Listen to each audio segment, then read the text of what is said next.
الحمد لله رب العالمين والصلاة والسلام على نبينا محمد المبعوث رحمة للعالمين وعلى آله وصحبه أجمعين أما بعد. Donc on avait vu la signification de la première partie de la première composante de la parole d'unicité La ilaha illallah, mais nous savons que cette parole contient une deuxième composante, puisque c'est ce qu'on appelle en français la double attestation de foi. Cette deuxième composante, ça va être justement l'objet de notre cours. La signification de « j'atteste que Mohammed est le messager d'Allah ». On a vu ce que voulait dire « j'atteste qu'il n'y a d'autre Dieu qu'Allah ». Que veut dire maintenant « et j'atteste que Mohammed est le messager d'Allah ». L'imam Mohammed ibn Abdel Wahhab, premièrement, nous disait « wa dalilu shahadati anna Muhammadan Rasulullah » قوله تعالى لقد جاءكم رسول من أنفسكم عزيز عليه ما عنتم حريص عليكم بالمؤمنين رؤوف رحيم. Mohammed ibn Abdel Wahhab nous a dit, et la preuve de l'attestation que Mohammed est le messager d'Allah, c'est sa parole à Allah subhanahu wa ta'ala dans le Coran. Certes, vous est venu un messager de parmi vous. Il lui est pénible. Ce qui vous gêne, ce qui vous met dans la difficulté, lui est pénible. Et il est prompt à vouloir le bien il est prompt à vouloir votre bien. Et il est envers les croyants clément et miséricordieux. Ensuite, l'imam Mohammed ibn Abdel Wahhab poursuit. Et il nous dit wa ma'na shahadati anna Muhammadan Rasulullah. Et le sens de l'attestation que Muhammad est le messager d'Allah, ta'atuhu fima amar wa tasdiquhu fima zajar wa tasdiquhu fima akhbar wa ijtinabu ma anhu naha wa zajar wa an la yu'bada Allahu illa bima shara'. Et le sens de l'attestation que Mohammed est le messager d'Allah, c'est son obéissance dans ce qu'il a ordonné. C'est ajouter foi en ce qu'il a informé, en ce qu'il a apporté comme information. S'éloigner de ce qu'il a interdit et condamné. Et enfin, ne pas adorer Allah par autre que ce qu'il a légiféré. Donc voilà les propos de Mohammed ibn Abdel Wahhab qui nous a prouvé, premièrement par un verset, que Mohammed est bien le messager d'Allah, sallallahu alayhi wa sallam, puis il nous a expliqué ce que signifiait attester et témoigner que Mohammed est le messager d'Allah. Donc on va voir l'explication qu'en a faite le cheikh Mohammed ibn Ibrahim al-Sheikh rahmatullahi alayhi. دليل شهادة أن محمد رسول الله قوله تعالى لقد جاءكم رسول من أنفسكم. هذا ذكره الله على سبيل الامتنان على المؤمنين بهذه الصفات الأربع أو الخصال كما في الآية الأخرى وهي قوله تعالى لقد من الله على المؤمنين إذ بعث فيهم رسولا من أنفسهم يتلو عليهم آياته ويزكيهم ويعلمهم الكتاب والحكمة. Al-Aya. Donc ici le cheikh nous dit que le verset évoqué par l'imam Mohammed ibn Abdel Wahhab, vous est certes venu un messager provenant de vous-même, issu de vous-même. Le cheikh nous dit ici Allah Azza wa Jal a évoqué ceci, l'envoi de son envoyé Mohammed sallallahu alayhi wa sallam, en guise de rappel de ses bienfaits et de ses faveurs envers les croyants. Donc Allah Azza wa Jal, par ce verset, nous rappelle son insigne faveur et son illustre bienfait sur nous. Comment? Par l'envoi d'un messager issu de nous. On va le détailler ce que ça veut dire, issu de nous. Il l'a envoyé pour nous, pour notre guidance. Et ça, à lui seul, l'envoi de ce messager, c'est déjà le plus grand des bienfaits. Donc, Cheikh Mohammed ibn Ibrahim nous dit qu'il y a dans ce verset 4 bienfaits, il y a 4 caractéristiques, 4 qualités du messager d'Allah sallallahu alayhi wa sallam par lesquelles Allah Azza wa Jal nous mentionne son bienfait sur nous. Et il nous dit, on trouve un verset similaire en la parole d'Allah, un verset c'est-à-dire similaire dans le sens qu'Allah Azza wa Jal nous rappelle que l'envoi de Muhammad sallallahu alayhi wa sallam, l'envoi de ce messager, constitue un bienfait en lui-même. Il nous dit, c'est la parole du message d'Allah subhanahu wa ta'ala, certes Allah manna ala al-mu'minin, c'est-à-dire a rappelé son bienfait aux croyants, lorsqu'il envoya vers eux un messager issu d'eux-mêmes, qui leur lit, qui leur récite ces versets, c'est-à-dire les versets d'Allah subhanahu wa ta'ala, et qui les purifie, et qui leur enseigne le livre, c'est-à-dire le Coran, et la hikmah, c'est-à-dire la sunnah. Donc dans ce verset, Allah subhanahu wa ta'ala nous rappelle son illustre et son insigne faveur sur nous, parce qu'il a envoyé pour nous, vers nous, un messager issu de nous-mêmes, qui nous purifie, qui nous apprend le Coran et la Sunnah, et qui nous récite les paroles d'Allah subhanahu wa ta'ala. Donc Cheikh Mohammed ibn Ibrahim, rahmatullahi alayhi, nous dit كونه من أنفسها كونه معروف الأمانة والمدخل والمخرج والصدق فإنه كان يدعى قبل البعثة بالأمين وكونه بشرا ليس بملك نعمة الملك لا يتمكن الناس من سؤالهم إياه في مهمات دينهم وكونه معروف النسب والأمانة والصدق والمدخل والمخرج نعمة عظيمة.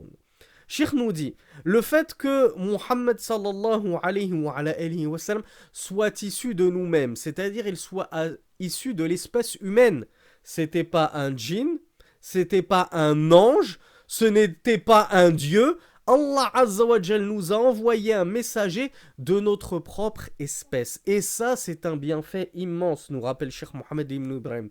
Il nous dit de plus, ce messager qu'Allah Azza wa Jal nous a envoyé était déjà connu pour son intégrité. Il était le digne de confiance. Son peuple le nommait le digne de confiance Al-Amin avant même l'avènement de sa prophétie. Donc avant même qu'il ne se proclame prophète et messager d'Allah, les gens déjà savaient qu'il était Amin, digne de confiance et intègre.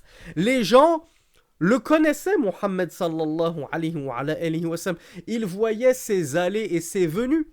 Ils savaient que ce n'était pas une personne mauvaise, grossière, vulgaire, perverse, menteuse, etc. Au contraire, il ne faisait que louer et vanter ses mérites.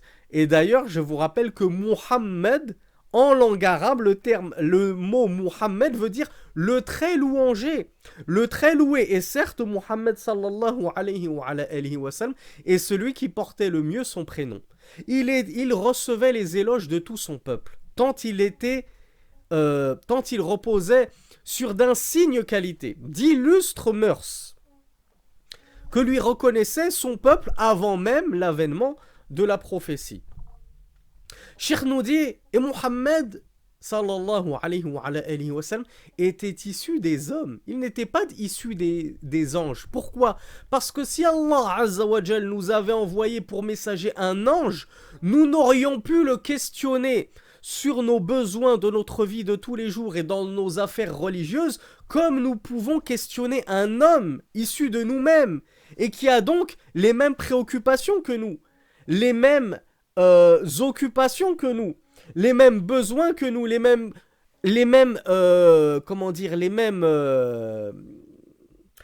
problèmes à confronter que nous. C'est quelqu'un comme nous. Donc il est très facile de le questionner sur les affaires de notre vie de tous les jours ainsi que nos affaires religieuses. Ce qui n'aurait été pas le cas d'un ange.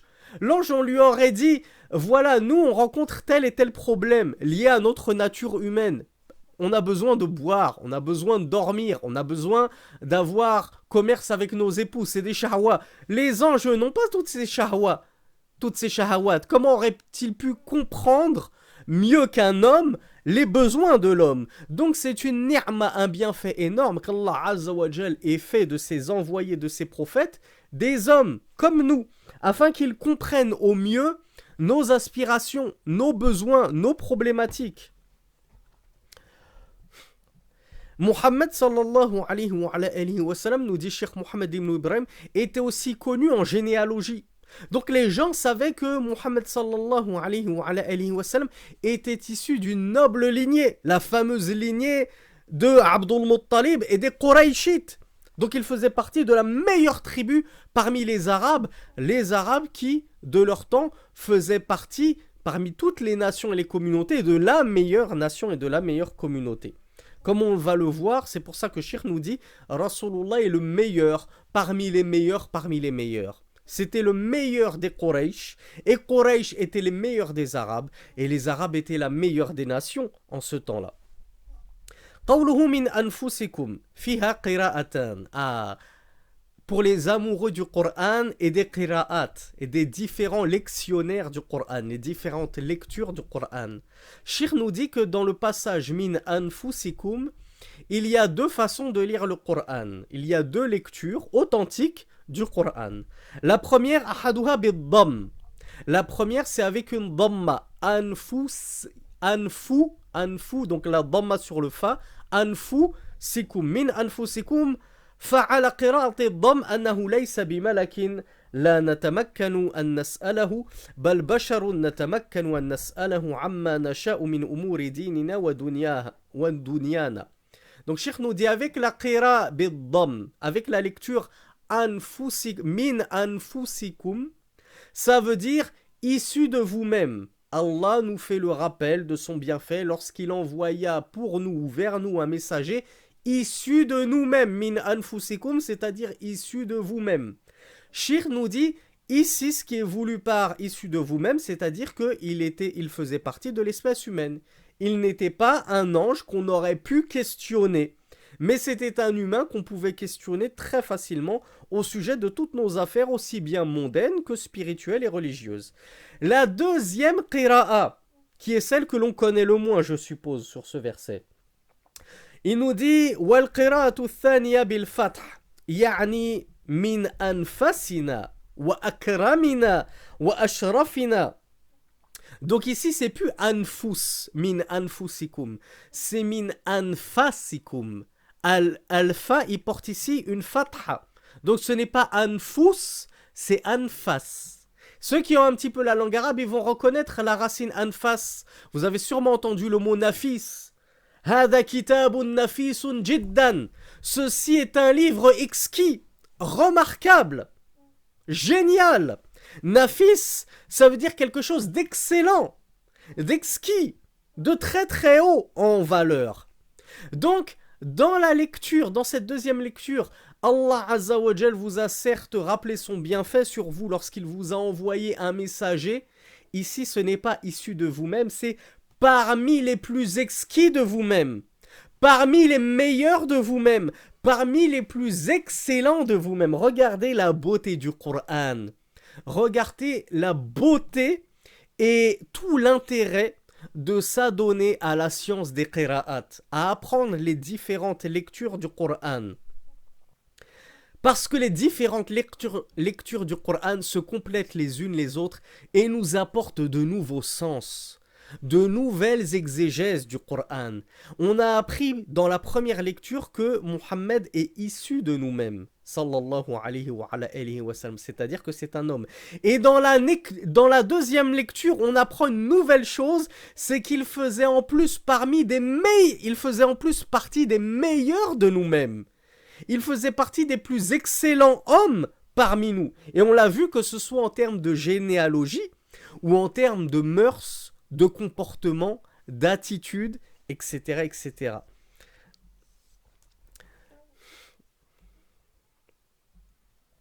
Donc ici, Cheikh Mohammed ibn Ibrahim nous rappelle encore une fois que il était connu comme Al-Amin, le digne de confiance, à tel point qu'on l'appelait ainsi avant même l'avènement de la prophétie.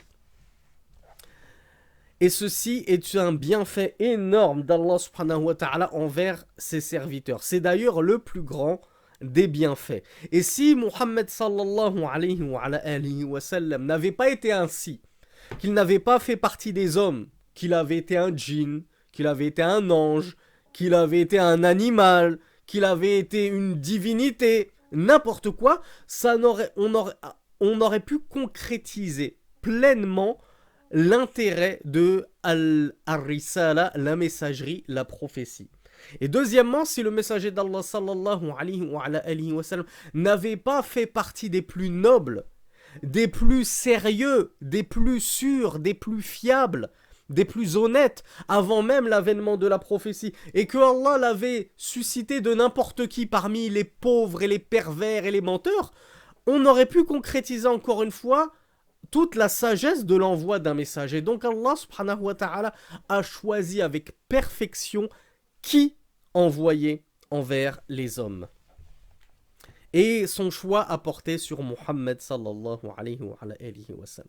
Donc ça, c'était pour la première des caractéristiques. On a dit que Cheikh Mohammed ibn Ibrahim nous explique qu'il y a dans ce verset qu'a cité Cheikh Mohammed ibn Abdel Wahhab rahmatullahi alayhi 4 caractéristiques de Muhammad qui constituent 4 bienfaits de la part d'Allah vis-à-vis de ses serviteurs. Le premier des bienfaits, c'est qu'Allah subhanahu wa ta'ala a suscité ce messager de parmi nous-mêmes, les humains.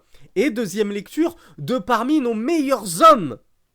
Deuxième bienfait, Azizun alayhi ma anittum. Allah azza wa jal nous dit dans le Coran qu'il est pénible envers lui, c'est-à-dire envers Muhammad, il lui est pénible ce qui nous gêne, ce qui nous cause du tort, ce qui nous nuit. C'est-à-dire, ce qui nous est pénible, lui est pénible. Le messager d'Allah sallallahu alayhi wa sallam était tellement compatissant pour sa ummah, pour sa communauté, pour ses fidèles.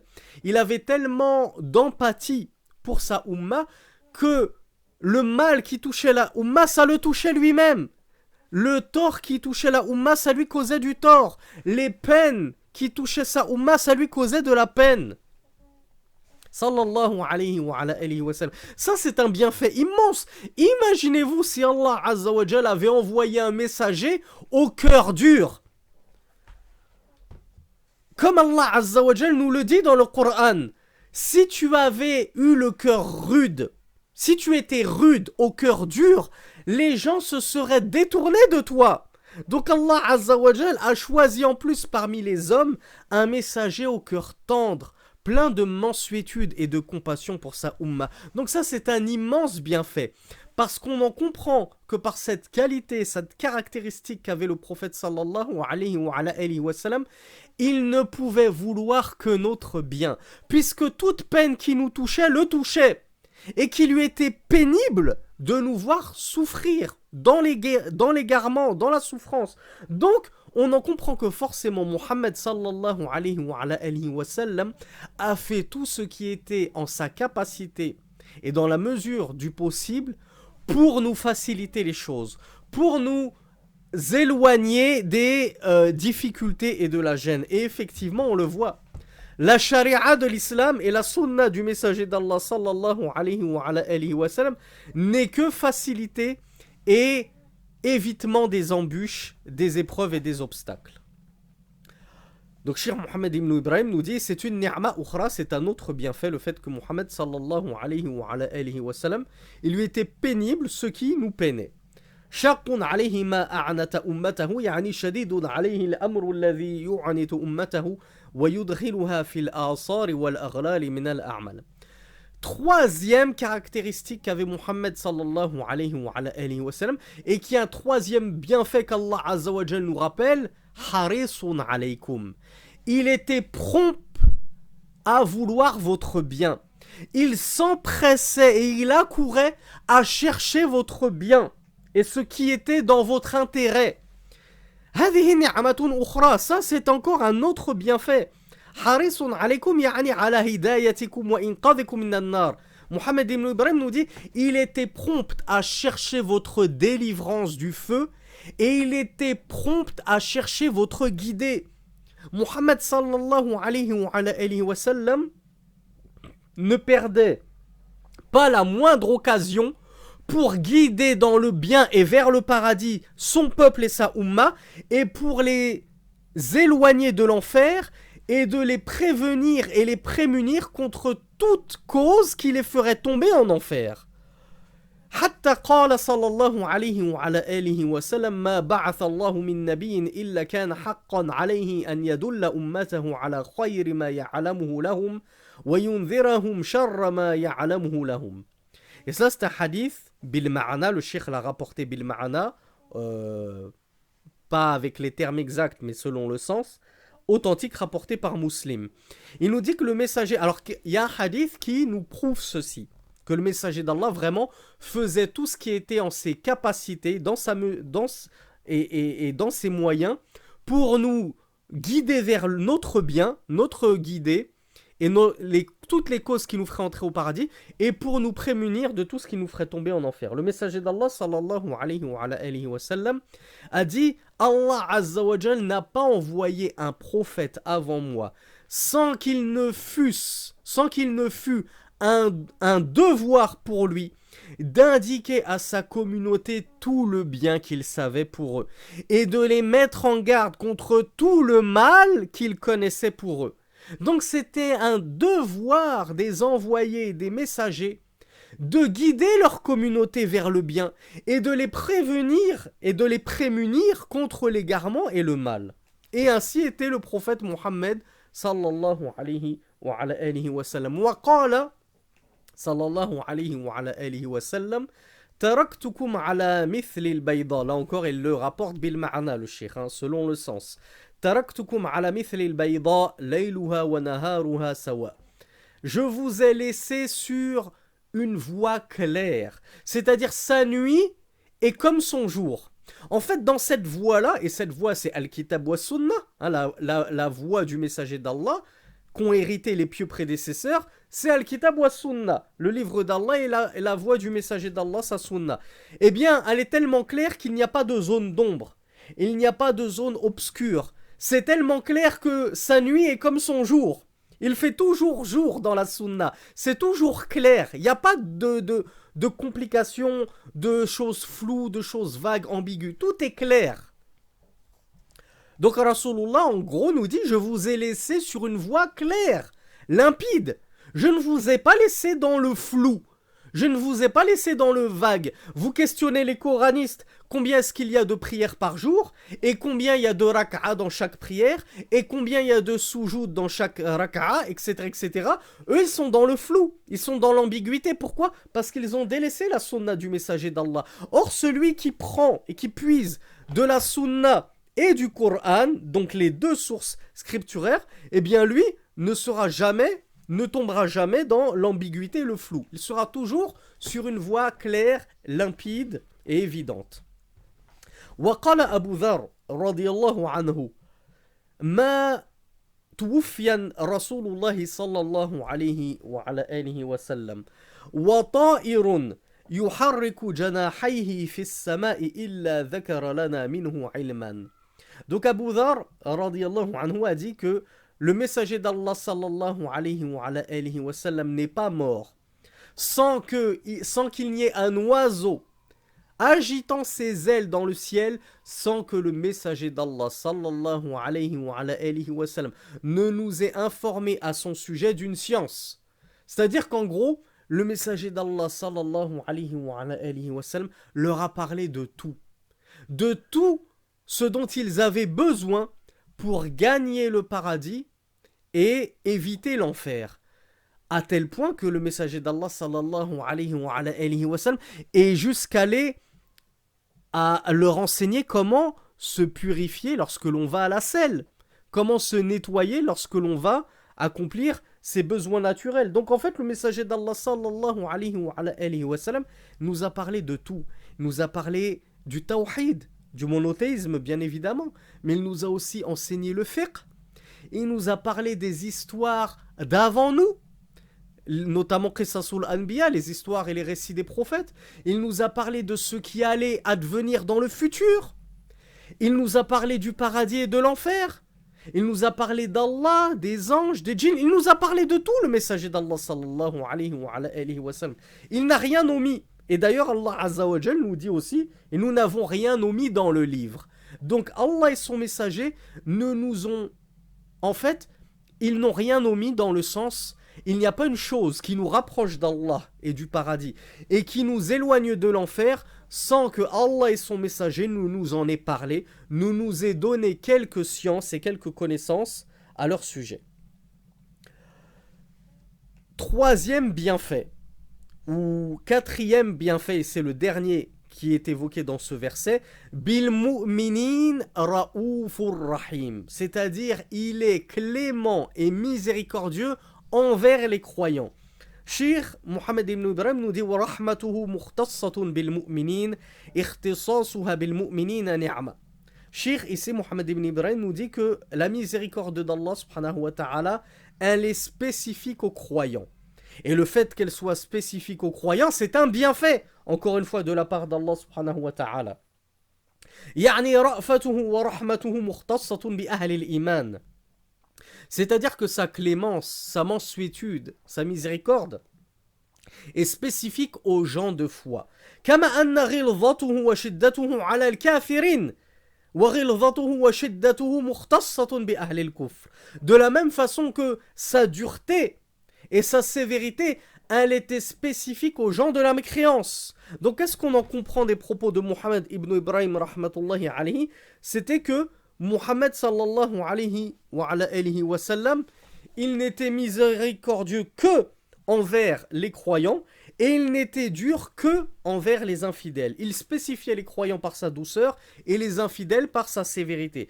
Ces propos-là, ils sont très très généraux de la part du cheikh Mohammed ibn Ibrahim rahmatullahi alayhi. Ils mériteraient d'être développés car ils ne sont pas à comprendre comme ça aussi, de manière aussi générale. Car effectivement, on a plusieurs preuves que Mohammed sallallahu alayhi wa sallam, même envers les infidèles, il pouvait se montrer doux et plein de miséricorde, à tel point que lorsque Allah Azza wa Jalla l'avait envoyé prêcher les gens de Taïf, ces derniers l'ont accueilli à coups de pierre. Ils l'ont chassé à coups de pierre au point qu'il saignait de la tête aux pieds. Le messager d'Allah sallallahu alayhi wa sallam. Puis Allah Azza wa Jalla lui a envoyé l'ange des montagnes. Et cet ange lui a dit: ô Muhammad sallallahu alayhi wa sallam, veux-tu que j'aplanisse sur eux les montagnes? C'est-à-dire afin que je les écrase et que je les décime, qu'il ne reste plus personne. Qu'est-ce qu'a répondu Muhammad sallallahu alayhi wa sallam? Et ceci va être un signe de son immense miséricorde. Et il a dit: non, je ne souhaite pas cela. Je ne souhaite pas qu'Allah les éradique. Je souhaite plutôt les délaisser. C'est un peuple ignorant. C'est un peuple qui ne sait pas. Et il se peut qu'Allah Azza wa Jal fera sortir de ce peuple des gens qui n'adoreront que lui. Subhanallah. La ilaha illallah. Et les kuffars et les infidèles qui osent qualifier notre prophète des pires des sobriquets et des pires injures.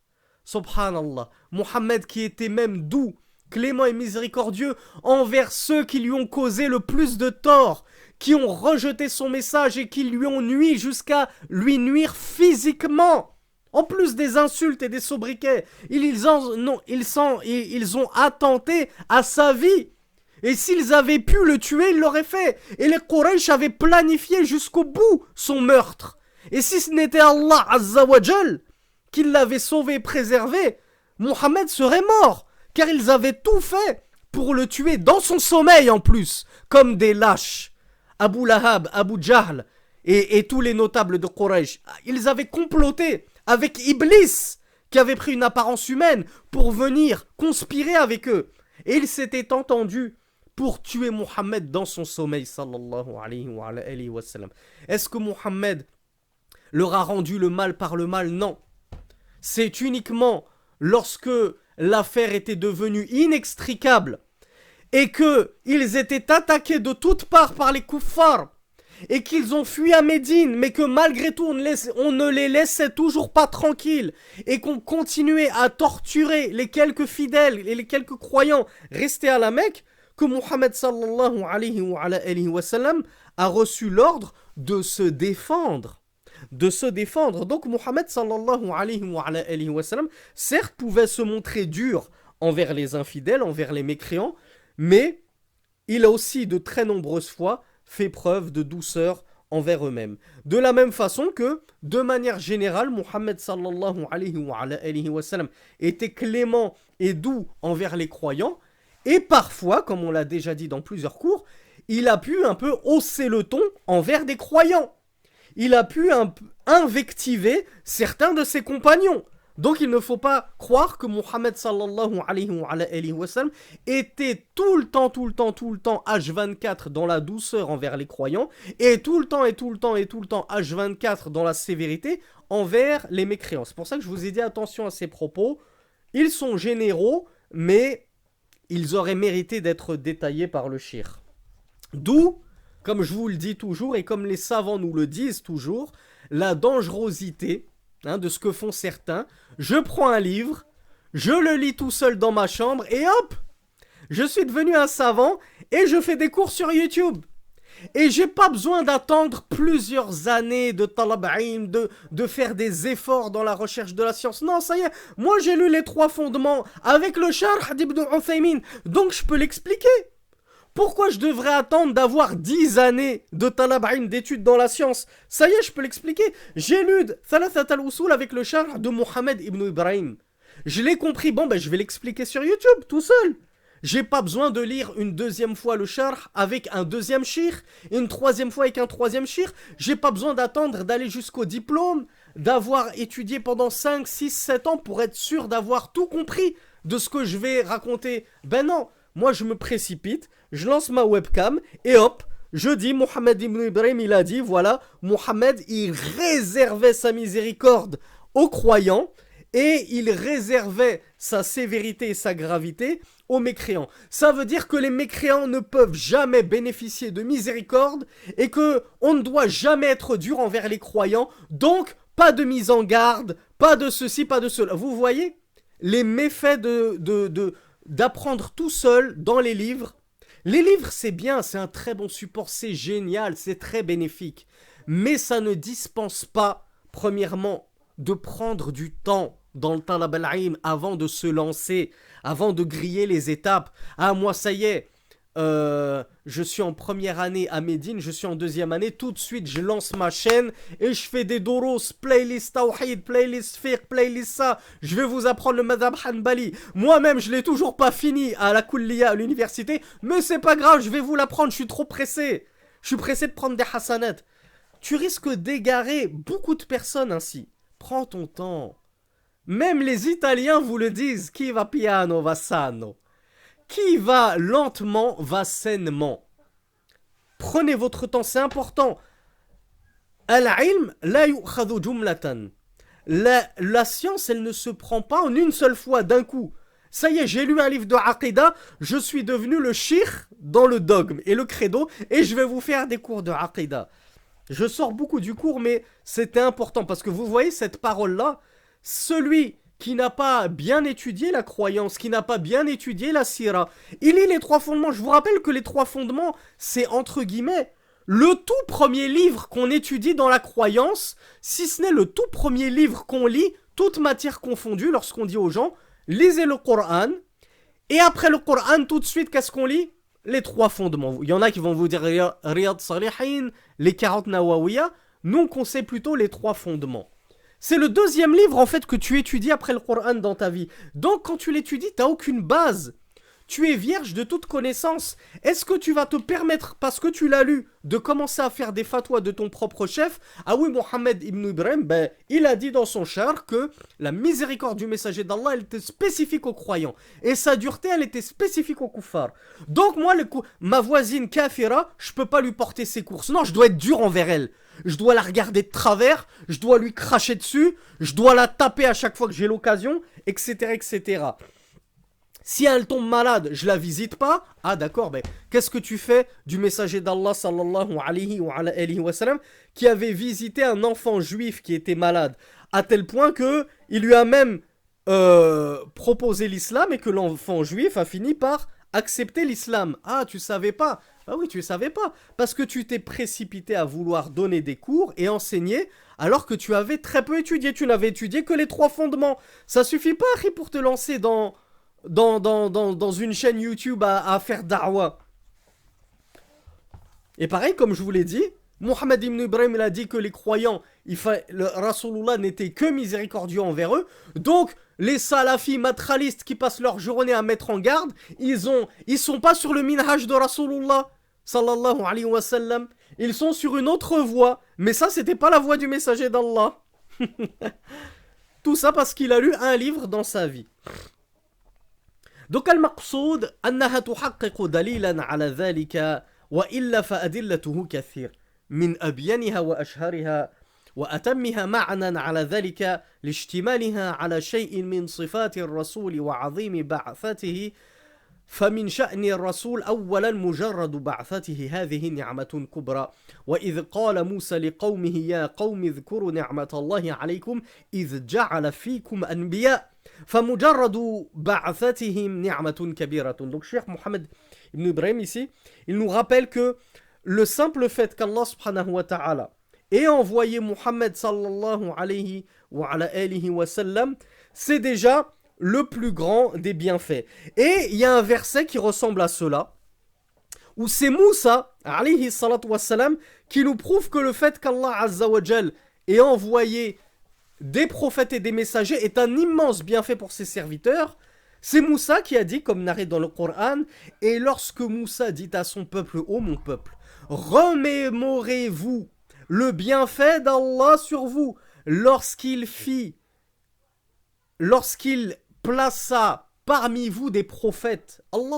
D'ailleurs, le messager d'Allah sallallahu alayhi wa sallam nous a appris que les Banu Israël, les enfants d'Israël, il n'y avait pas un prophète qui décédait sans qu'Allah Azza wa Jal ne le remplace par un autre. Donc les Banu Israël, les enfants d'Israël, n'ont jamais été livrés à eux-mêmes, perdus dans l'égarement, dans le sens qu'Allah Azza wa Jal les a toujours guidés par le biais des prophètes. Maintenant, le problème c'est qu'ils refusaient d'obéir à leurs prophètes jusqu'à aller chercher à tuer leurs prophètes, comme ils ont tenté de tuer Jésus, alayhi salatu wassalam, et bien d'autres avant lui. Donc Moussa leur disait, rappelez-vous le bienfait d'Allah lorsqu'il a fait parmi vous des prophètes, lorsqu'il envoya parmi vous des prophètes. Donc l'envoi d'un messager et d'un prophète, c'est déjà un bienfait immense de la part d'Allah subhanahu wa ta'ala envers ses serviteurs. Comme nous l'avons vu, c'est le plus grand des bienfaits. وكونه من أنفسنا كونه بشرا ليس بملك كونه معروف النسب فإنه أوسط وأعدل قريش نسبا فهو خيار من خيار. Donc Cheikh Mohammed ibn Ibrahim nous rappelle que deuxième bienfait, le messager d'Allah fait partie de nous-mêmes, hein, c'est pas un ange, c'était un humain parmi notre genre, et qu'il était en plus connu, en lignée, en généalogie. C'était d'ailleurs le plus noble de Quraysh, c'était le plus juste, le plus équitable de Quraysh, et c'était, comme je vous l'ai dit, le meilleur des meilleurs des meilleurs. C'était le meilleur parmi sa tribu, Quraysh. Quraysh qui était déjà la meilleure tribu des Arabes, les Arabes qui étaient la meilleure des nations et des communautés. وَكَوْنُهُ مَعْرُوفَ الْأَمَانَةِ, le messager d'Allah était en plus connu pour son intégrité, comme on l'a vu. وَكَانَ مَعْرُوفًا بِالصِّدْقِ, et il était connu pour sa sincérité également.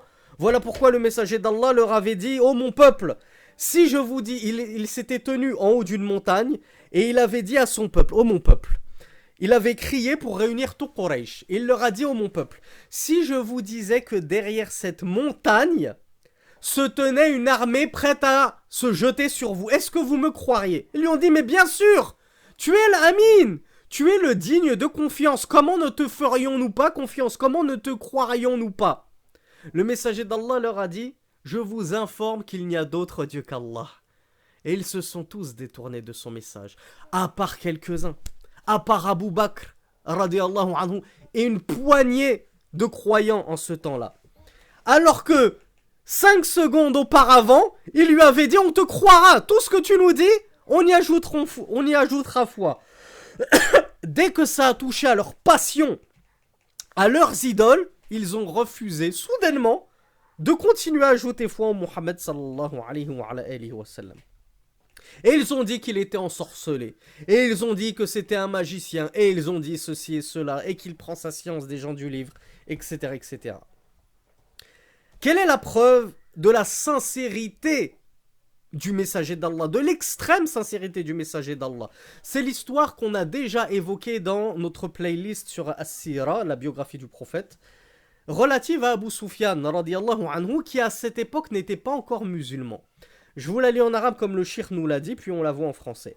Kana Abu Sufyan عدو محمد صلى الله عليه وعلى آله وسلم يعني وقتئذ قال فلما سأله هرقل قال فهل كنتم تتهمونه بالكذب قبل أن يقول ما قال فقال أبو سفيان لا والحديث أخرجه البخاري ومسلم في صحيحيهما.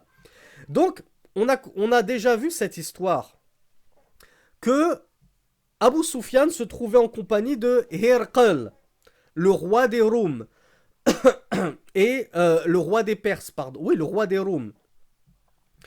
Et les Roums qui étaient les Byzantins, hein, les Romains de l'époque. Hirqal a demandé à Abu Sufyan, qui à ce moment-là n'était pas croyant, et en plus c'était l'un des plus farouches ennemis du messager d'Allah sallallahu alayhi wa sallam. Il lui a demandé, est-ce que vous l'avez accusé de la moindre chose, du moindre mensonge, avant qu'il n'ait dit cette parole, la ilaha illallah. C'est-à-dire, est-ce qu'il avait l'habitude de mentir? Est-ce que vous l'avez accusé ne serait-ce qu'une seule fois d'avoir déjà menti une seule fois? Et Soufiane a répondu non. Abu Sufyan, pardon, a répondu non. Non, jamais on ne l'a accusé. Et dans son islam, après sa conversion, Abu Sufyan nous a expliqué, il a narré cette histoire. Et il a dit, si ce n'était la honte que parmi mon peuple, parce qu'il n'était pas tout seul Abu Sufyan, il y avait aussi d'autres délégataires de Quraysh avec lui. Il avait dit, si ce n'était la honte que mon peuple dise que je suis un menteur et que je mente, j'aurais menti. Donc Abu Sufyan a regardez cette noble vertu qu'avaient les Quraysh, c'est que même quand c'était contre eux, c'est-à-dire ce n'était pas dans son intérêt de dire la vérité. Lui, il était là pour essayer de descendre Mohammed aux yeux de Hirqal, Malik al-Rum, aux yeux de Hercule, empereur des Romains. Il aurait aimé, comme on dit, se le mettre dans la poche pour évincer Mohammed sallallahu alayhi wa sallam et éteindre sa da'wa. Combien d'entre nous auraient été prêts à mentir? Comme le disent les Ikhwan al-Muslimin, la fin justifie les moyens. Donc moi, pour arriver à mon but, à ma fin qui est d'éteindre la da'wa de Mohammed, oh, un petit mensonge, ça ne mange pas de pain, hein, ça fait pas de mal, ça va pas me tuer. Bien non. Abu Sufyan, il avait une telle izza, un tel honneur, cet honneur qui se fait de plus en plus rare de nos jours. Dans notre propre communauté, je parle même pas des autres communautés, la nôtre. Qui d'entre nous s'abstient de mentir, même quand c'est contre lui, quand ça ne sert pas ses intérêts, mais par bonne fierté, bonne virilité, il refuse de mentir. La vérité avant tout. Dis la vérité quand bien même elle est amère. Eh bien, Abu Sufyan a dit non.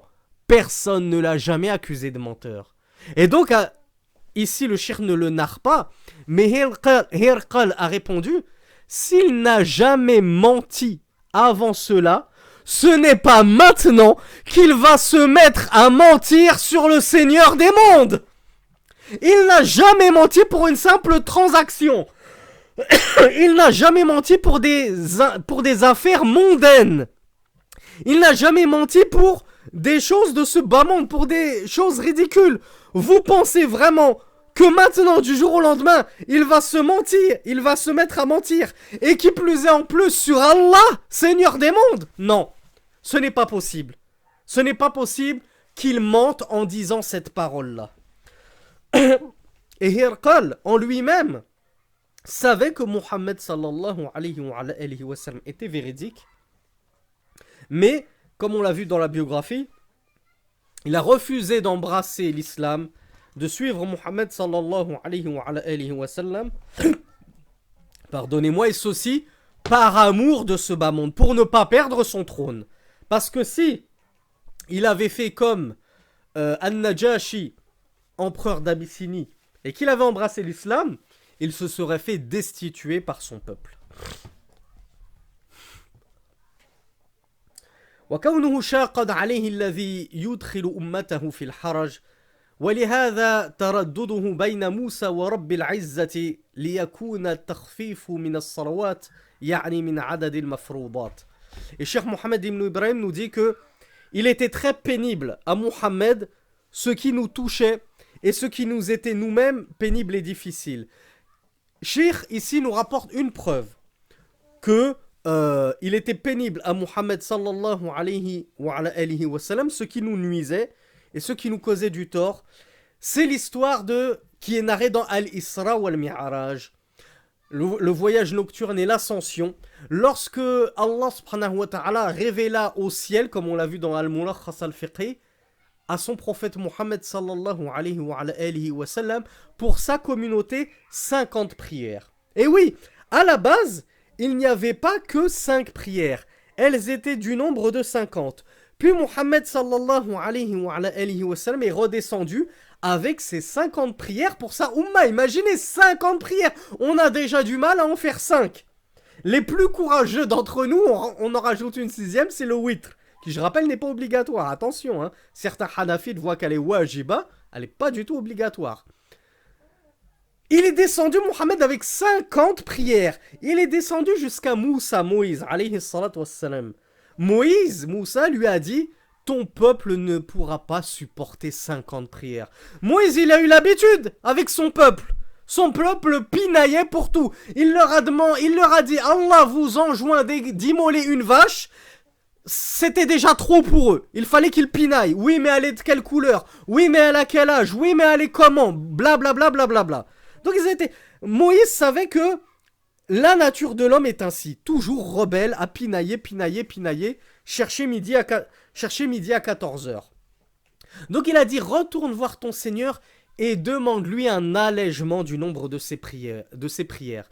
Donc Mohammed sallallahu alayhi wa sallam est retourné voir Allah et Allah azza wa jal dans sa grâce et son infinie bonté nous a diminué des prières. Il est redescendu avec ce nombre diminué vers Moussa qui lui a dit c'est toujours trop pour ta Ummah, elle ne pourra l'endurer, le supporter, retourne voir ton Seigneur. Et Cheikh Mohammed ibn Ibrahim nous dit et Mohammed sallallahu alayhi wa sallam n'a cessé de faire des allers-retours entre Allah et Moussa jusqu'à ce qu'Allah azza wa jal nous ait prescrit 5 prières et comme le dit Mohammed sallallahu alayhi wa sallam dans un hadith, elles sont au nombre de 5 mais elles en valent 50, c'est-à-dire en valeur et en récompense, elles sont équivalentes à 50 prières et ceci est la grâce infinie d'Allah envers cette communauté de l'islam. Nous les croyants parmi les musulmans, et nous invitons tous les chrétiens, tous les juifs, tous les bouddhistes, tous les hindouistes, tous les athées, tous les laïcs, tous les communistes, tous les adorateurs du feu, tous les satanistes. Nous invitons l'humanité entière à venir nous rejoindre dans ce bienfait immense. Ne vous dites pas, c'est réservé aux musulmans. Venez embrasser l'islam et vous aurez vous aussi cette part de récompense. 50 récompenses de prière pour seulement ou pour le prix de seulement 5 prières réelles. Je prie 5 prières, Allah me compte comme si j'en avais prié 50. Allahu Akbar. Et ça, c'est une maïza, c'est une spécificité de cette Ummah. Donc vous, juifs et chrétiens, qui vous dites, nous, on n'a pas une telle maïza, on n'a pas une telle récompense dans notre religion, eh bien, rejoignez-nous dans l'islam. Rejoignez-nous dans l'islam, accourez-y. Qu'avez-vous à vous priver de ce bienfait? Qu'avez-vous à vous priver du paradis? Car je vous rappelle que nul salut et nul ticket d'entrée au paradis si ce n'est dans l'islam. Et tout, comme l'a dit le messager d'Allah sallallahu alayhi wa sallam, quiconque a entendu parler de moi, puis qu'il est mort sans avoir ajouté foi en ce que j'ai apporté, c'est-à-dire l'islam, sa place sera dans le feu éternellement. Et il n'en sortira jamais.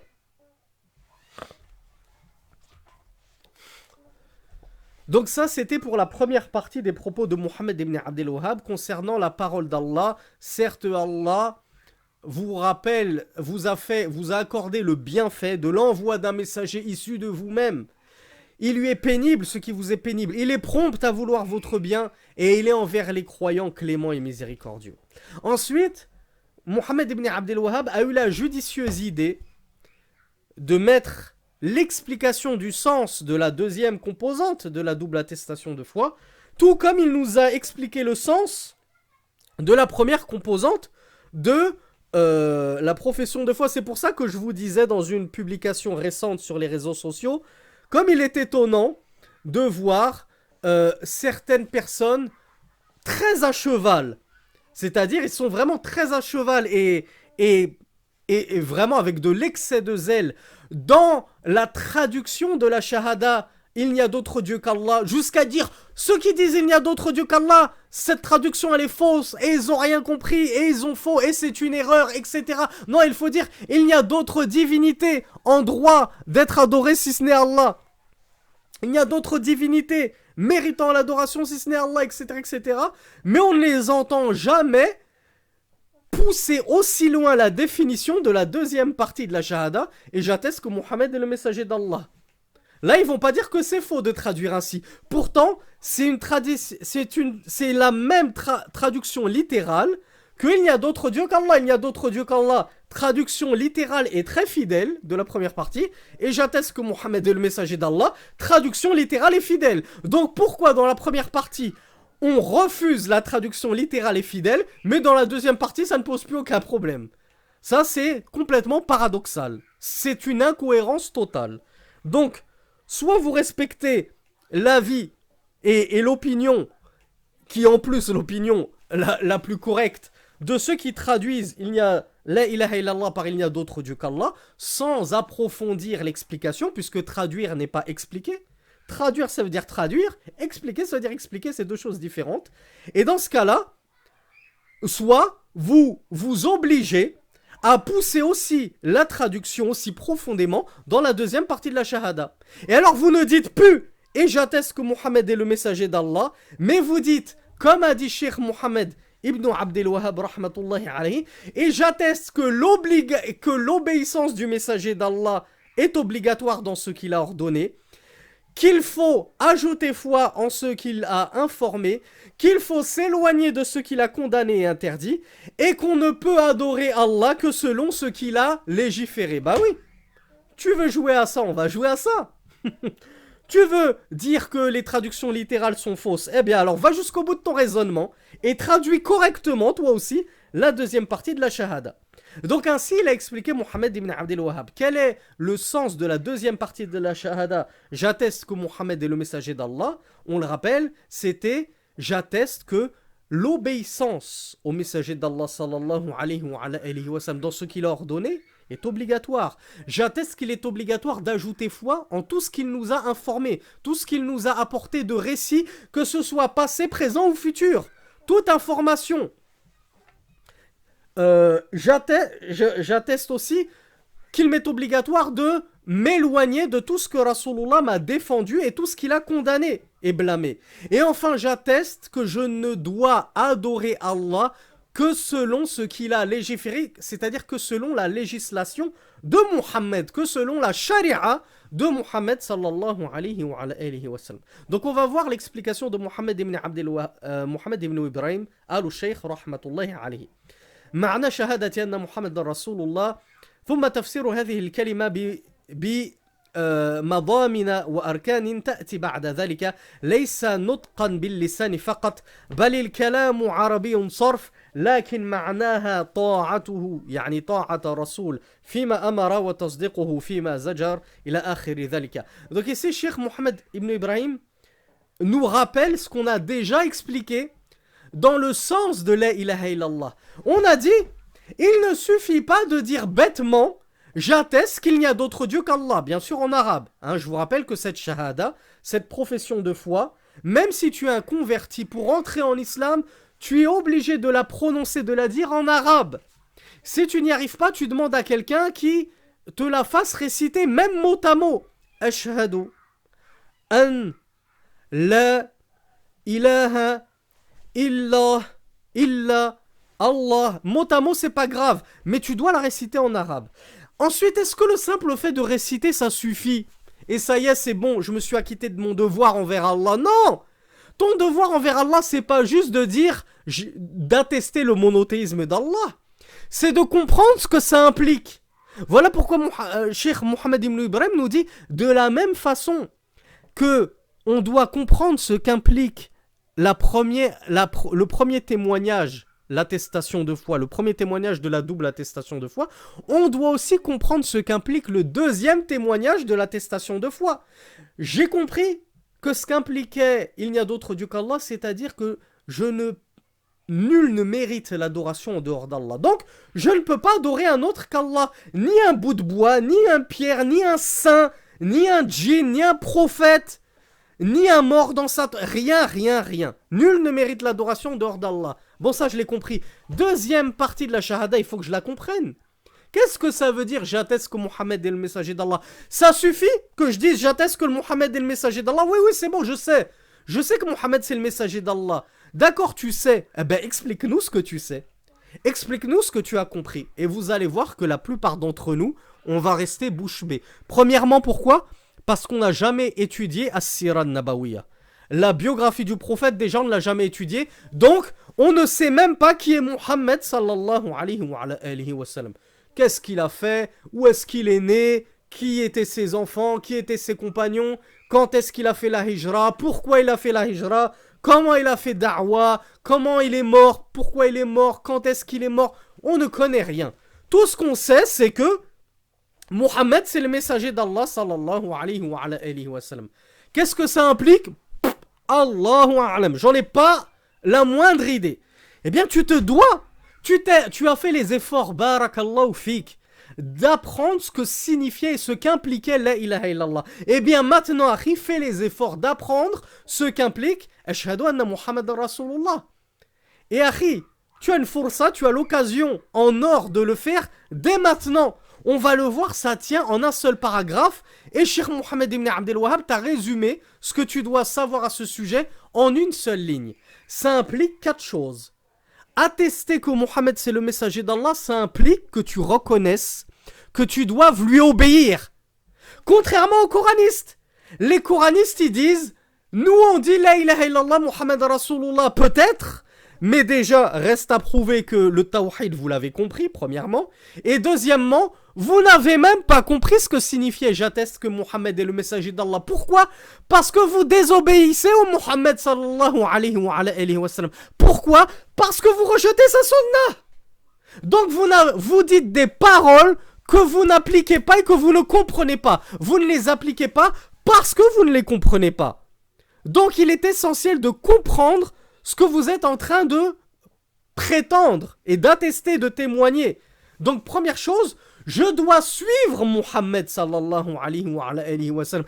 Et comment suivre Mohammed autrement qu'en suivant sa sunna? Et les coranistes nous disent non, nous on suit Mohammed mais sans suivre la sunna. Suivre le Coran, c'est suivre Mohammed sallallahu alayhi wa sallam. Alors que Mohammed sallallahu alayhi wa sallam a dit Ala inni utitul kitaba wa mithlahu ma'ahu. N'est-il pas qu'on m'a donné le livre, c'est-à-dire le Coran, et semblable avec? Mohammed nous dit qu'Allah lui a donné 2 choses, le Coran et semblable au Coran. Alors semblable, bien évidemment, on ne dit pas que la sunna c'est l'équivalent mi'a fil mi'a 100% du Coran, puisque lorsque tu lis les Arba'in an-Nawawiyya, tu n'as pas 10 hasanat li harfin, li kulli harf. T'as pas 10 hasanat pour chaque lettre que tu as lu d'un hadith. Donc on ne dit pas que le hadith, il est équivalent à la sunna. Mais ce qui était voulu par mithlahu, c'est-à-dire mithlahu fi wujub al-ittiba' wal iman bihi. On m'a donné semblable dans l'obligation d'ajouter foi en ceci et de suivre cela. De la même façon que je suis obligé de croire en le Coran et de suivre le Coran, eh bien Mohammed nous explique qu'on est aussi obligé de croire en la sunna et de suivre la sunna. Et suite à ce hadith que je viens de vous narrer, où le messager d'Allah dit, n'est-il pas que on m'a donné le livre et semblable à cela avec, il nous dit, il viendra un temps où on trouvera un homme accoudé qui dira, ce que vous trouvez dans le Coran, prenez-le. Ce que vous trouvez de halal dans le Coran, rendez-le halal. Et ce que vous trouvez dans le Coran de haram, rendez-le haram. Et il se tait. Il ne parle pas de la sunna. C'est pour ça que Muhammad sallallahu alayhi wa sallam, et je poursuis le hadith pour prouver que la sunna vient expliquer et compléter le Coran et qu'on ne peut pas se contenter du Coran seul. Le messager d'Allah dit, n'est-il pas que la viande d'âne domestique est haram? N'est-il pas, j'ai oublié quelle est la deuxième chose haram qu'il a citée. Il a parlé de luqatu al-mu'ahid, ce qu'on trouve sur le chemin. Hein, tu trouves quelque chose, il a dit, on n'a pas le droit de prendre quelque chose qu'on a trouvé sur le chemin. Illa an yastaghni anhu sahibuhu.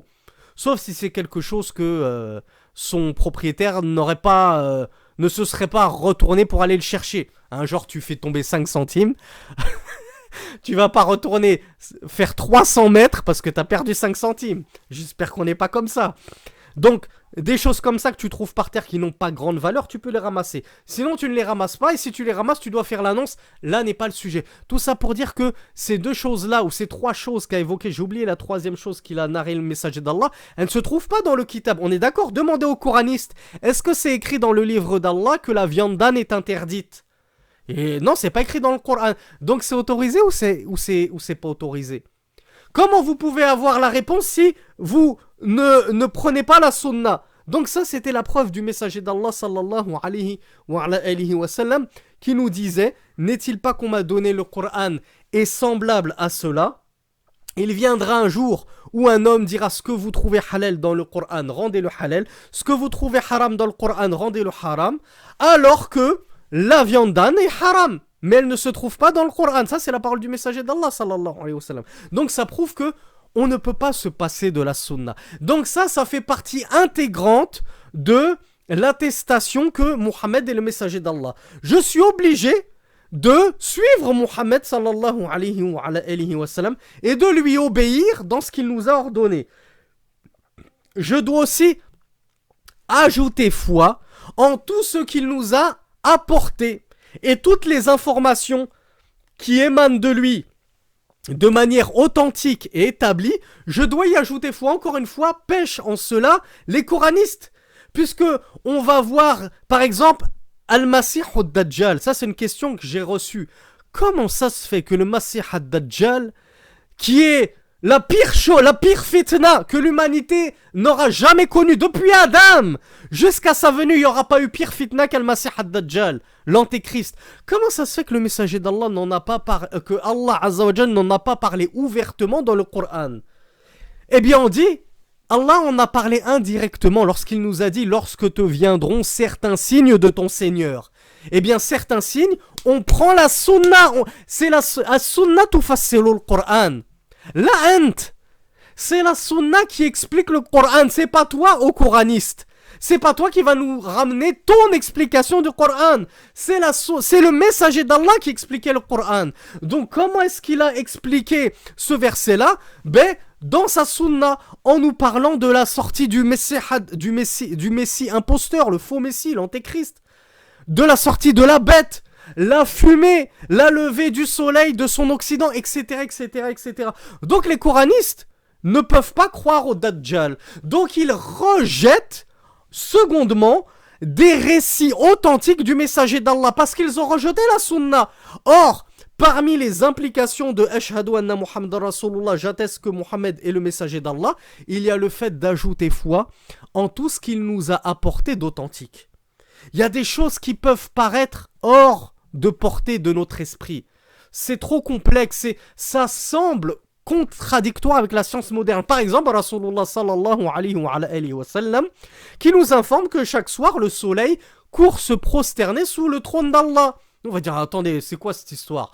Déjà, nous, on a vu que la Terre, elle est pas plate, et que c'est pas le soleil qui tourne comme ça autour de la Terre. Hein, ça, on n'est plus au Moyen-Âge. Nous, on a vu que la Terre elle-même fait une rotation sur elle-même et que c'est ça qui engendre le jour et la nuit, et que le soleil, il court vers son apex, etc., etc. Donc, comment ça, le soleil, chaque soir, il va se prosterner sous le trône d'Allah? C'est incompréhensible. On y ajoute foi. Sami'na wa ata'na. C'est ça qu'implique Ashhadu anna Muhammadan Rasulullah. J'atteste que Muhammad c'est le messager d'Allah, j'y crois. Le hadith il est rapporté dans Al-Bukhari, donc il est authentique, donc j'y crois.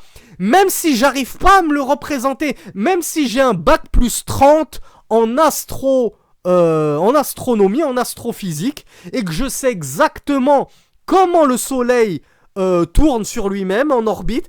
Je suis même astronaute. Je suis allé dans l'espace, je l'ai vu le soleil de mes propres yeux. On peut pas me la faire à l'envers, j'y crois quand même. Le messager d'Allah nous a dit que ça se passait comme ça se passe comme ça, j'y crois. Et je fais même précéder les paroles du messager d'Allah sur ma raison, sur la science et sur ma propre vision. Je vois, vous allez dire que c'est du fanatisme exacerbé. Eh bien oui, nous sommes fanatiques du messager d'Allah et nous en sommes fiers. Je vois ce stylo jaune. Si Rasulullah sallallahu alayhi wa sallam me dit que le stylo n'est pas jaune mais qu'il est vert, je le crois. Et accuse ta vision. Dis-toi peut-être que je suis devenu daltonien. Peut-être que c'est un djinn qui se joue de moi et qui a changé l'aspect de ce stylo. Avec une illusion d'optique. Pourquoi ? Parce que le messager d'Allah ne mentait pas. Il n'a jamais menti de sa vie. Abu Sufyan et les Qurayshites le reconnaissaient.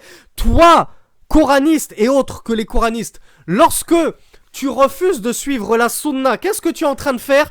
Tu es en train de dire, moi je ne crois pas en vos hadiths, je ne crois donc pas que le soleil tous les soirs va se prosterner sous le trône d'Allah, je ne crois pas en la venue de l'antéchrist, etc. Tu es en train de dire, Mohammed est un menteur, tout simplement.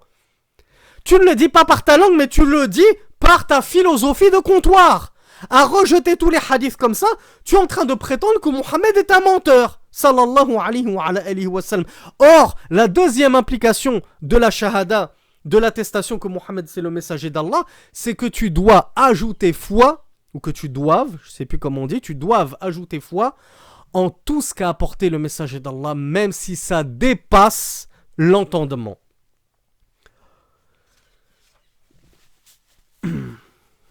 Après tout, tu le crois bien lorsqu'il a parlé des anges. Bon, Allah Azza wa Jal aussi a parlé des anges. Mais est-ce que tu as déjà vu les anges ? Tu ne les as jamais vus.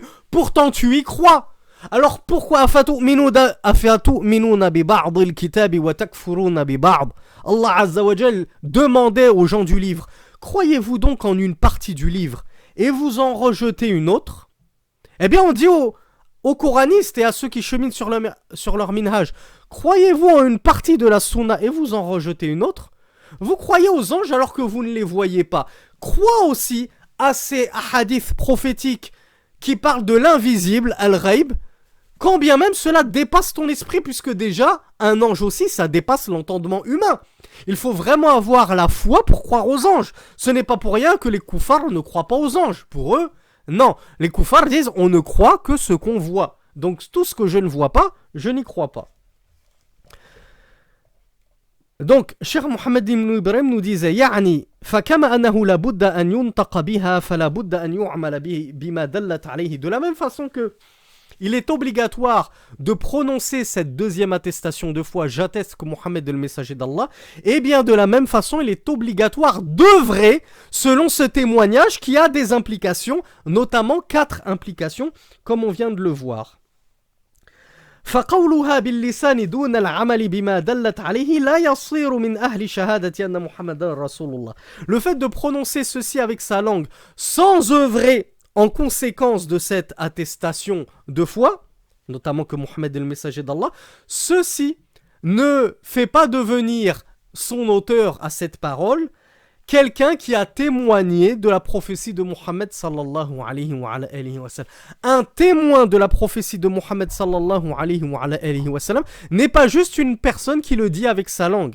C'est une personne qui le dit avec sa langue et qui le prouve avec ses actes dans la vie de tous les jours et qui le prouve avec son cœur en suivant le prophète sallallahu alayhi wa sallam, en ajoutant foi en tout ce qu'il a apporté, en obéissant à ses ordres, en s'éloignant de ses interdits et en suivant sa législation et non pas en suivant la législation d'autres que lui, comme le font les innovateurs. Donc Cheikh Hafidha rahmatullahi alayhi nous dit كما أنه إذا قال لا إله إلا الله ولم يعمل بما دلت عليه لم يكن من أهل شهادة لا إله إلا الله على الحقيقة. De la même façon que s'il dit il n'y a d'autre Dieu qu'Allah et qu'il n'œuvre pas en conséquence de cette parole et qu'il accroche chez lui des fers à cheval, qui va consulter son horoscope toutes les semaines dans son télé 7 jours, qu'il porte des mains de Fatma autour de son cou, qu'il est superstitieux, qu'il fait des demandes aux morts, etc., etc., eh bien celui-là ne fera pas partie des témoins qu'il n'y a d'autre Dieu qu'Allah véritablement. Il n'aura pas réellement témoigné de ceci, il l'a dit avec sa langue. Mais avec son comportement et ses agissements, il dit tout le contraire. Donc ce n'est pas un véritable témoin de l'unicité d'Allah subhanahu wa ta'ala. Laysa hiya nutqun bil lisani faqat. Le témoignage de l'unicité d'Allah et de la prophétie de Mohammed n'est pas un simple témoignage oral. Ce n'est pas une simple prétention qui court sur la langue. C'est aussi des actes. C'est aussi une croyance profonde. بل لا بد مع النطق بها من معرفة مدلولها واعتقادها بالجنان والعمل بالأركان. Mais il est impératif, en plus de prononcer ce témoignage-là, d'en comprendre sa signification et ses implications, d'y croire en son fort intérieur, par son cœur j'y crois fort, et troisièmement de mettre en pratique tout ce que ceci implique. فكذلك معرفة أن محمدا رسول الله لا بد من معرفة ذلك واعتقاده والعمل بذلك باقتفاء ما جاء به الرسول. Donc de la même façon qu'on doit faire tout cela pour la ilaha illallah, on doit faire tout cela pour Muhammad Rasulullah sallallahu alayhi wa alihi wa sallam. On doit comprendre ce que ça implique. On doit y croire fort dans notre cœur et on doit agir en conséquence de ce que ça implique. Il nous a dit en suivant la sunna du messager d'Allah sallallahu alayhi wa sallam. Fi'lan lil ma'murat. Premièrement, en obtempérant ce qu'il nous a ordonné. Wa tarkan lil mahdhurat. Et en nous éloignant et en délaissant ce qu'il nous a interdit. Wa lihadha qala al-musannif ta'atuhu fima amar wa tasdiquhu fima akhbar wa ijtinabu ma anhu naha wa zajar. وَأَلَّا نَعْبُدَ, dernière conséquence de Muhammad Rasulullah, de cette deuxième attestation de foi, وَأَلَّا نَعْبُدَ اللَّهِ إِلَّا بِمَا شَرَعَ. Ça implique qu'on n'adore Allah que parce que le messager d'Allah sallallahu alayhi wa sallam nous a légiféré. بِمَا شَرَعَ الرَّسُولِ أَن نَعْبُدَهُ بِهِ لَا يُعْبَدُ اللَّهُ بِالْبِدَعِ فَلَا يُعْبَدُ اللَّهُ إِلَّا بِمُقْتَضَى مَا بَيَّنَ لَنَا الرَّسُولُ أَن نَعْبُدَ اللَّهَ بِمَا بِهِ يَقِينًا وَتَعَبُّدِيًّا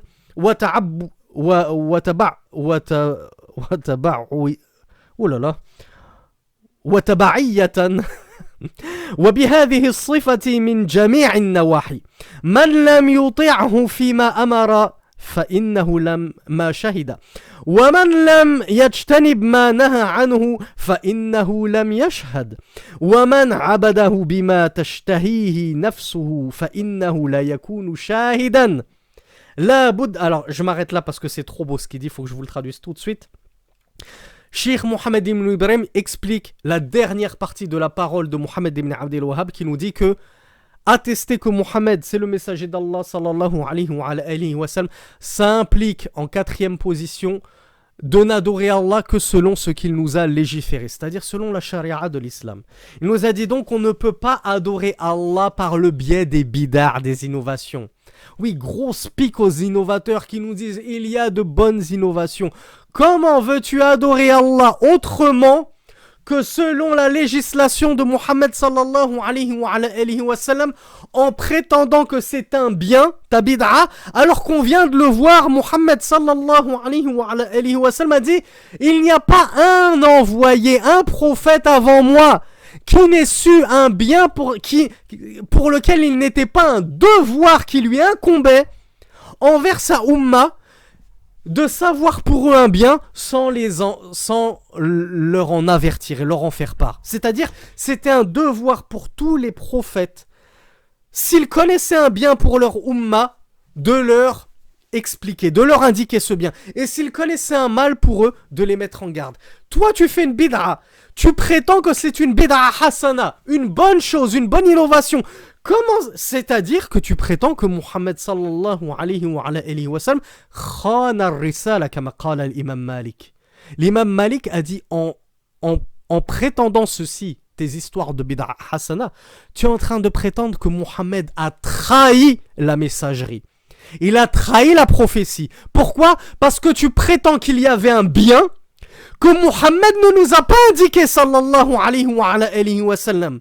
Et tu prétends secondement que Mohammed est un menteur, puisqu'il a dit « Je n'ai pas su pour vous un bien sans que je ne vous en ai fait part, sans que je ne vous l'ai indiqué. » Et toi, tu nous prétends que cette bid'a que tu fais là, c'est un bien, alors que Mohammed ne nous l'a pas indiqué. Donc tu es en train de prétendre deux choses, qu'il a trahi sa mission de propager, de nous informer, de nous enseigner le bien, et deuxièmement que c'est un menteur. Vous vous rendez compte de la laideur de la bid'a, de la laideur des implications de la bid'a. Et toi, tu es un petit mubtadi' tranquille dans ton coin. Tu crois que tu ne fais pas de mal. Moi, je suis bien. Je fais mes petites bid'a tranquille avec mon petit shir soufi. Je fais pas de mal à une mouche. Laissez-moi tranquille, vous les salafis. Laissez-moi faire mes petites bid'a tranquille. Je ne fais de mal à personne. Lakum dinukum waliyadin. Mais akhi, tu fais du mal à Rasulullah sallallahu alayhi wa sallam. Et tu nous fais du mal à nous. Parce que nous, contrairement à toi, on aime Rasulullah. Et on le défend. Et on ne supporte pas que des mubtadi'as, des innovateurs comme toi, sous-entendent que notre prophète a menti, que notre prophète a trahi sa mission. Et on ne te lâchera pas. Et on ne lâchera pas les innovateurs jusqu'à notre dernier souffle, bi'idhnillah, par amour du messager d'Allah sallallahu alayhi wa sallam. Et par amour d'Allah subhanahu wa ta'ala et de sa religion. Donc voilà pourquoi nabdhu al-bid'a wal mubtadi'in min usul salafiyya, min usul manhaj salaf. Bien sûr que c'est pour ceci que condamner la bid'a, l'innovation et les innovateurs est un fondement du minhaj des salafus salih. Les gens prennent ça à la légère. Ça va, bid'a. Il n'y a pas que ça dans la vie. Arrêtez avec vos bid'a. Vous voyez des bid'a partout. Il y a plus important. Parlez-nous de ci. Parlez-nous du fiqh al-zawaj. Racontez-nous des histoires des prophètes. Racontez-nous des histoires qui font peur. Les exorcismes. Comment ça s'est passé. Ça nous intéresse. Racontez-nous les sujets buzz, etc. Pourquoi l'imam de Médine al-Hudhayfi l'a regardé comme ça? Ah, je vais en faire une vidéo de 10 minutes. Ça passionne les gens, hein. Mais parlez-leur de la condamnation des mubtadi'a, dénoncez-les, faites des cours d'1 heure là-dessus. Non, ça nous intéresse pas. Alors que c'est ça le fondement. Le fondement du minhaj de Rasulullah, c'est pas de savoir pourquoi Hudhayfi il a regardé à sa droite en pleine prière. Donc, voilà ce que nous explique si subtilement Mohammed ibn Ibrahim rahmatullahi alayhi. Il nous dit, on ne peut pas adorer Allah subhanahu wa ta'ala avec des bid'a, avec des innovations. Cela contredit frontalement ta prétention que Mohammed sallallahu alayhi wa sallam est le messager d'Allah. Puisque ça implique que tu n'adores Allah que selon ce que le messager d'Allah a légiféré. Et la bid'a, c'est l'opposé même de la légifération. De la législation, pardon, du messager d'Allah. Puisque c'est, linguistiquement parlant, une chose innovée que ne connaissait pas Rasulullah, ni lui ni ses compagnons d'ailleurs. Donc Cheikh Mohammed ibn Ibrahim conclut, ouvre grand tes oreilles, akhi. Il récapitule tout. C'est la fin du cours, alhamdoulilah, la délivrance. Il nous dit, celui qui n'obéit pas au messager d'Allah sallallahu alayhi wa sallam. Et on rappelle, ta'atul rasoul, awwalu shuruti shahadati anna Muhammad Rasulullah. L'obéissance du messager, c'est la première implication, hein, on va pas dire condition, mais disons implication du témoignage de sa messagerie. Donc, Cheikh nous dit, donc celui qui ne lui obéit pas, n'a pas attesté, c'est-à-dire réellement de la messagerie du prophète Mohammed sallallahu alayhi wa sallam. Celui qui ne s'éloigne pas des interdits du messager d'Allah. On lui dit, le messager d'Allah, il a interdit ar-riba, l'usure. Le messager d'Allah, il a interdit ceci et cela. Le messager d'Allah, il a interdit le qimar, les jeux de hasard, tout ça. Il te dit non, mais moi j'ai entendu Hassan Iqiyoussen, il a dit qu'il n'y avait aucun problème à faire de riba, de l'usure, en terre de coufre, c'est bon, ça passe crème, etc. Donc, Shir nous dit, tu n'as pas véritablement témoigné que le messager d'Allah était, que Mohammed était le messager d'Allah, puisque tu ne t'es pas réellement éloigné de ses interdits. Tu vas polémiquer. On te dit, Naha Rasulullah an dhalika, tu refuses. On te dit, le messager d'Allah interdit cela, tu t'y refuses. On a vu, c'est la deuxième condition, ou la troisième plutôt implication, que tu t'éloignes de ce qu'il a interdit. Troisièmement, celui qui va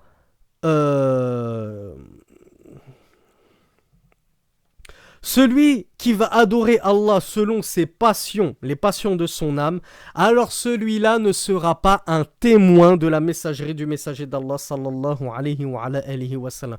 Pourquoi ? Parce qu'il n'aura pas suivi la législation d'Allah et du messager d'Allah sallallahu alayhi wa sallam, mais il aura suivi les bid'ah, les innovations, qui sont donc la législation d'autrui, que ce soit Satan, qui est inspiré ces innovations à certains gourous soufis, ou bien tu auras suivi ton maître soufi justement dans ces innovations, tu auras suivi des hommes, tu auras suivi des djinns, tu auras suivi ce que tu veux, mais en tout cas, en faisant une bid'a, tu n'auras pas suivi Allah et son messager. Donc tu ne seras pas un véritable témoin de Ashhadu anna Muhammad Rasulullah, je témoigne que Muhammad est le messager d'Allah. Car ce témoignage implique que tu n'adores Allah que selon ce qu'a légiféré Rasulullah. Si tu adores Allah avec des bid'ah, tu es en train d'adorer Allah selon ce que n'a pas légiféré Rasulullah sallallahu alayhi wa sallam. Donc comment peux-tu ensuite prétendre témoigner que le messager d'Allah sallallahu alayhi wa sallam est le messager d'Allah, alors que ce témoignage implique, c'est la conséquence sine qua non. C'est sine qua non, c'est-à-dire tu ne peux pas passer outre cette conséquence qui est que tu ne pratiques que la législation du messager d'Allah, que la sunna. Tu ne peux pas pratiquer la bid'a. C'est antagoniste.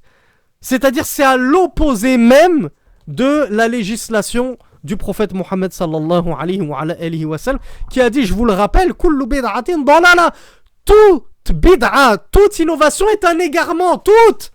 Il n'a pas dit illa al-mawlid al-nabawi wa illa kada wa kada. Rasulullah n'a pas dit toute innovation est égarement, sauf le maoulid. Je vous donne une roursa pour le maoulid. Non, c'est général. Tout ce qui est innové en termes de culte, de rite, d'adoration, c'est une mauvaise bid'a. Ça n'existe pas les bonnes bid'a. Dernièrement, le cheikh nous dit la budda an ya'tamira bil awamir wa yanzajira 'an az-zawajir wa ta'atullahi 'ala muqtada ma ja'a bihi ar-rasul bima shar'a faqat la yu'badu bil ahwa wal bid'a. On n'adore pas Allah selon nos passions et selon les innovations, mais on l'adore selon ce qu'a apporté le messager d'Allah sallallahu alayhi wa sallam, en obtempérant à ses ordres, ce qu'il nous a ordonné, et comme ce qu'Allah Azza wa Jal a ordonné, ce qu'il a interdit, et comme ce qu'Allah a interdit. D'ailleurs, je vous rappelle, et on conclura par ce hadith du messager d'Allah, qui a dit, quiconque a obéi au messager, a certes obéi à Allah. Et quiconque a obéi à mon émir, m'a certes obéi. Petite pique pour nos amis takfiri, khawarij, obéissance au détenteur de l'autorité. On ne sort pas contre lui. Celui qui obéit au détenteur de l'autorité, il a obéi au messager d'Allah. Et celui qui obéit au messager d'Allah, obéit à Allah. Et le messager d'Allah nous dit, et quiconque me désobéit, a certes désobéi à Allah. Et quiconque désobéit à mon émir, m'a certes désobéi. Donc on voit que l'obéissance du messager d'Allah dans ce qu'il a ordonné et ce qu'il a défendu, c'est comme l'obéissance d'Allah dans ce qu'il a ordonné et défendu. Pourquoi ? Parce que Allah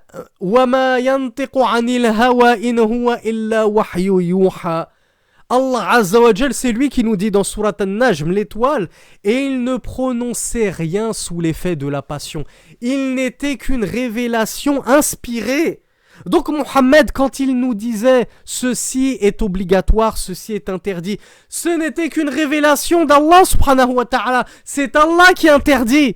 C'est pas Mohammed sallallahu alayhi wa sallam qui se disait bon tiens aujourd'hui je vais inventer la prière, je vais inventer la zakat, je vais inventer le pèlerinage, je vais inventer que cette bête-là c'est interdit. Tiens, ça me fait penser, alhamdoulillahi rabbil alamin, la troisième chose qu'avait interdit le messager d'Allah dans le hadith, où il avait dit, n'est-il pas que quelqu'un dira ce que vous trouvez halal dans le Coran, rendez le halal, etc. Il a dit, n'est-il pas que l'âne est interdit, l'âne domestique, la viande d'âne interdite, et n'est-il pas que la viande des bêtes douées de crocs parmi les fauves est interdite, c'est-à-dire le lion. Est-ce que le lion c'est halal à la consommation? Non. Est-ce que c'est écrit dans le Coran? Non. C'est dans la Sunna. Est-ce qu'on doit obligatoirement s'éloigner de ça et appliquer ce commandement du messager d'Allah de ne pas manger du lion? Oui, pourquoi? Parce que c'est comme si c'était Allah qui nous l'avait interdit. Ce qu'a interdit Mohammed, c'est parce que Allah Azza wa Jal lui a dit, dis à ta Ummah que ceci est interdit. Allah lui a envoyé Jibril qui enseignait l'islam à Mohammed sallallahu alayhi wa sallam. Donc tout ce qu'a apporté Mohammed sallallahu alayhi wa sallam, ce n'est ni plus ni moins que la révélation du Très-Haut. هذا والله أعلم وصلى اللهم على نبينا محمد والحمد لله رب العالمين.